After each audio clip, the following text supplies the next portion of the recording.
그래도 지은 지 한 1, 2년밖에 안 된 새 아파트였습니다. 14층짜리였고요. 정확히 말하자면 경기도 구리시 인창동입니다. 여기 사시는 분들은 2단지라고 하면 아 하실 겁니다. 이전까지는 1단지에 살았었고요. 1단지가 막 지어진 뒤에 이 주변엔 재개발 반대하는 지역 주민들이 항상 데모를 하던 때라 막 사건 사고 같은 게 끊이질 않았습니다.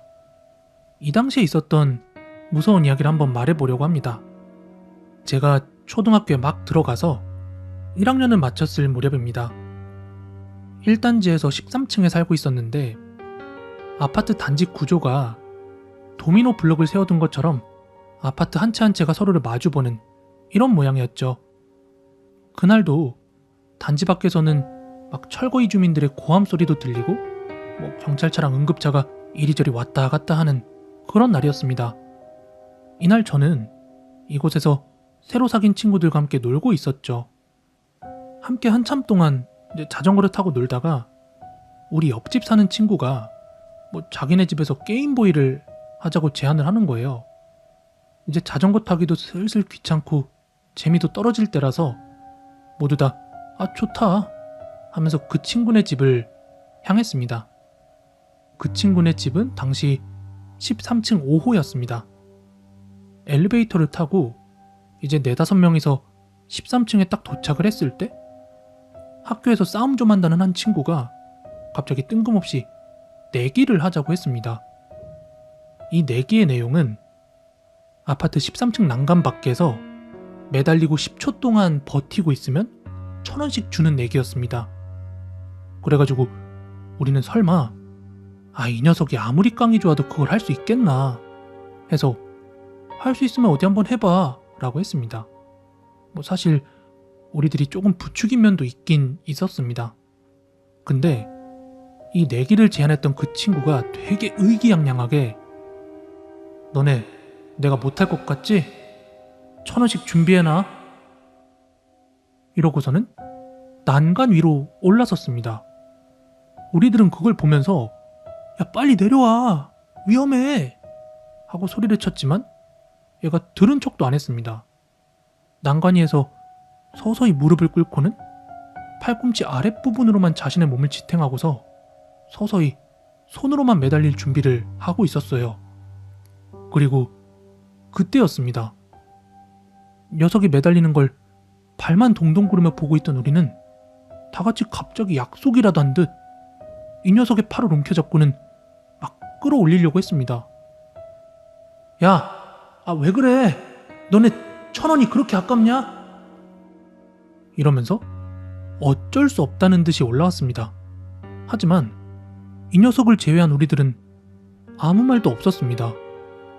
우리는 그저 새파랗게 질린 얼굴로 서로의 눈만 바라보고 서 있었어요.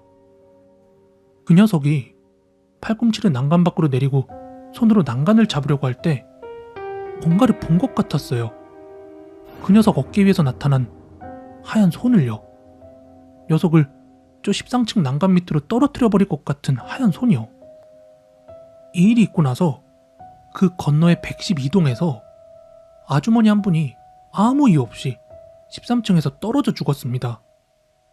우리가 정말로 다 같이 그 손을 본 거라면 왠지 그 아주머니도 그 하얀 손이 밀어 떨어뜨린 것 같아서 너무나 무서웠습니다.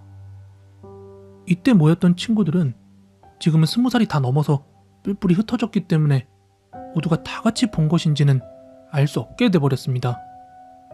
하지만 저만큼은 그 손을 다시 한번 본 것 같습니다.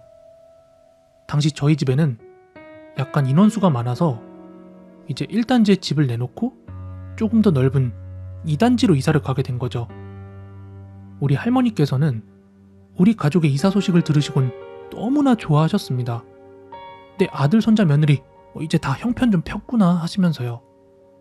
그리고 오래 사신 분들이 을에 그러하듯 우리 할머니께서도 서울의 유명한 무당을 찾아가서 자신의 아들이 이사할 집에 흉한 것은 없는지, 어떻게 하면 그런 흉한 것을 없애고 복만 들어오게 하는지 그런 것들을 물어보러 가셨다고 합니다.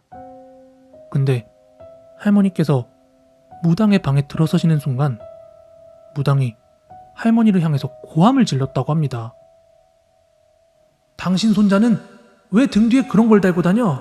헤이, 재수가 없어가지고 재수가. 할머니께서는 깜짝 놀라셔가지고 어떻게 된 건지 물으셨다고 하는데 무당은 그냥 고개만 절레절레 저었다고 합니다. 안 돼. 못 돼. 지금 어떻게 하려다간 한만 깊어져. 2년만 지나면 자연스럽게 나갈 거야. 할머니 입장에서는 아주 큰일 난 것이었죠. 하나뿐인 손자에게 귀신이 붙어있다는 소리를 무당으로부터 들으셨으니까요. 아무튼 이사하던 날 할머니께서는 그 이야기를 해주시면서 아주 정성껏 조그만 가마솥에 쑥까지 넣고 밥을 하시고 또 이런저런 전도 부치시고 이것들을 집안 곳곳에 조금씩 쌓아두셨습니다.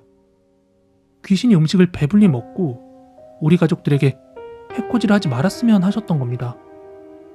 그렇게 할머니께서 걱정하시던 것도 우리 가족들은 웃음으로 흘러넘겼습니다. 근데 좀 이상하긴 했습니다. 이사간 첫날은 분명히 봄이 한창일 때일 4월이었는데도 이 집안이 너무나 추웠던 겁니다. 난방기계 온도를 아무리 높여봐도 방이 따뜻해질 기미가 전혀 보이지 않아서 가족 모두가 두꺼운 이불을 두르고 자야만 했습니다. 근데 더 이상한 거는 이렇게 하룻밤을 지내자 그 다음 날부터는 집안이 적절히 따뜻했다는 겁니다. 설마 난방하는데 하루가 걸리는 집은 있을 리가 없고 또 뉴스에서 예보되는 날씨나 온도는 어제와 거의 비슷했기 때문에 우리 가족 모두 고개를 갸우뚱했습니다. 하지만 그런 일이 있었던 거는 이사 온 첫날 하루에 불과했기 때문에 가족들은 이제 와서는 그때 일을 모두 잊어버린 것 같습니다. 하지만 저에게는 약간 다른 기억이 있습니다. 여러분들 모두 조용한 새벽 시간에 어디선가 탁 혹은 툭 뭐 이런 소리를 들어보신 적이 있으실 거예요. 그것도 매우 가까이에서요.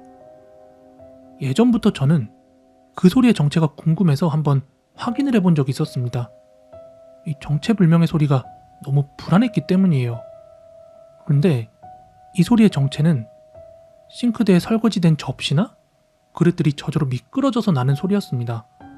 그래서 이 정체불명의 소리는 저에게 싱크대에서 식기들이 부딪혀 나는 소리다 라고 기억되어 있습니다. 하지만 이상하리만치 추웠던 그 이튿날 새벽이었습니다. 이불을 덮고 자도 발끝과 손끝에 스미는 추위를 견디지 못하고 잠이 깨어버렸어요. 그리고 타는 듯한 갈증을 느끼면서 물을 마시기 위해서 부엌 냉장고로 향했습니다. 냉장고의 오른쪽 문을 열고 안쪽에서 생수를 꺼내서 입에 대려는 순간 툭 하고 소리가 났습니다. 냉장고 왼편 싱크대 쪽에서 나는 소리였기에 저는 별 신경 쓰지 않고 어머니께서 설거지하신 지 얼마 안 돼서 물기가 아직 덜 말랐나 보다 정도로 생각을 하고 물을 한 모금 삼켰습니다. 그리고 나서 또다시 툭! 이상했습니다. 원래 소리가 한 번 정도 나면 두 번은 잘 날 수 없는 소리였으니까요. 하지만 그냥 그런가 보다 하고 다시 한 모금 물을 삼켰을 때 툭! 이때 저는 왜 그릇이 자꾸만 서로 부딪히는지 알아보려고 물을 마시면서 고개를 왼편 싱크대 쪽으로 돌렸습니다. 그리고 얼어붙어 버렸습니다. 이 소리는 그릇 따위가 부딪혀 나는 소리가 아니었습니다. 아무도 깨어있지 않은 새벽, 싱크대 정면에 나 있는 조그마한 창문으로 희뿌옇게 하얀 손 하나가 손가락 하나로 창문을 툭, 툭 두들기고 있었습니다. 순식간에 어릴 적 기억하고 싶지 않았던 기억이 떠올랐습니다. 머릿속에서는 당장 네 방으로 도망치라고 끊임없이 소리치고 있었지만 이 손에게 등을 보인 순간 제 발목을 잡아챌까봐 고개를 고정한 채 계속 물을 부어 넣으면서 흘리고 있었습니다. 그리고 정신을 차렸을 땐 어느새 그 하얀 손은 이미 사라져 있었습니다. 이게